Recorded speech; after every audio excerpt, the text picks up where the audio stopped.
દક્ષિણ ગુજરાતની જીવાદોરી ગણાતી તાપી નદી પરનો ઉકાઈ ડેમ આજે રાજ્યના વિકાસનો અડીખમ સ્તંભ બની રહ્યો છે। વર્ષ 1972માં તત્કાલીન વડાપ્રધાન ઇન્દિરા ગાંધીના હસ્તે લોકાર્પિત થયેલી આ બહુહેતુક યોજનાએ માત્ર પૂર નિયંત્રણ પર જ નહીં પરંતુ કૃષિ અને વીજ ઉત્પાદન ક્ષેત્રે પણ ક્રાંતિ સર્જી છે। સુરત, નવસારી અને ભરૂચ સહિતના જિલ્લાઓની આશરે 3.79 લાખ હેક્ટર જમીનને હરિયાળી બનાવતા આ ડેમમાંથી વાર્ષિક 1000 મિલિયન યુનિટ જેટલી જળ વિદ્યુત પેદા થાય છે। જો કે આ ભવ્યતા પાછળ 170 ગામોના ડૂબાણ અને લોકોના ત્યાગનું બલિદાન પણ જોડાયેલું છે। આજે આ ડેમના કારણે મત્સ્ય ઉદ્યોગ અને 3 પાક પદ્ધતિથી સ્થાનિક ખેડૂતો આર્થિક રીતે પગભર બન્યા છે। ઉકાઈ ડેમમાંથી નીકળતી નહેરોની કુલ લંબાઈ આશરે 4550 કિલોમીટર છે, જે દક્ષિણ ગુજરાતને હરિયાળું બનાવે છે। ત્યારે આઝાદી પછી ગુજરાતના ઉદ્યોગો અને ખેતીને નવી ઊંચાઈએ પહોંચાડનાર ઉકાઈ ડેમ ખરેખર દક્ષિણ ગુજરાતની સુવર્ણ રેખા સાબિત થયું છે।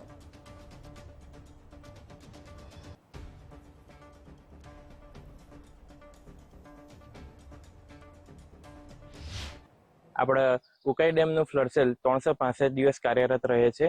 તેમજ ચોમાસા દરમિયાન CWC સાથે સતત સંપર્કમાં રહીને આપણે 51 રેન્જ સ્ટેશનની માહિતી, વરસાદની માહિતી મેળવીને આપણે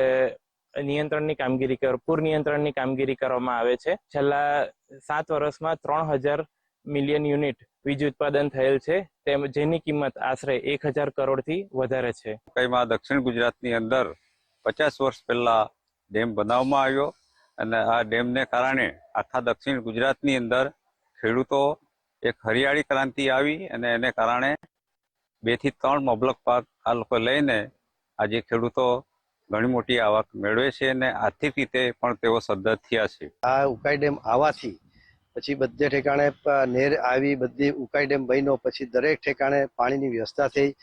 દક્ષિણ ગુજરાત આખો આવરી લીધો એટલે એના હિસાબથી ખેડૂતો બી સદ્ધર થઈ ગયા, ઉદ્યોગમાં બી સારામાં સારું એ થયું, રોજગારી મળી।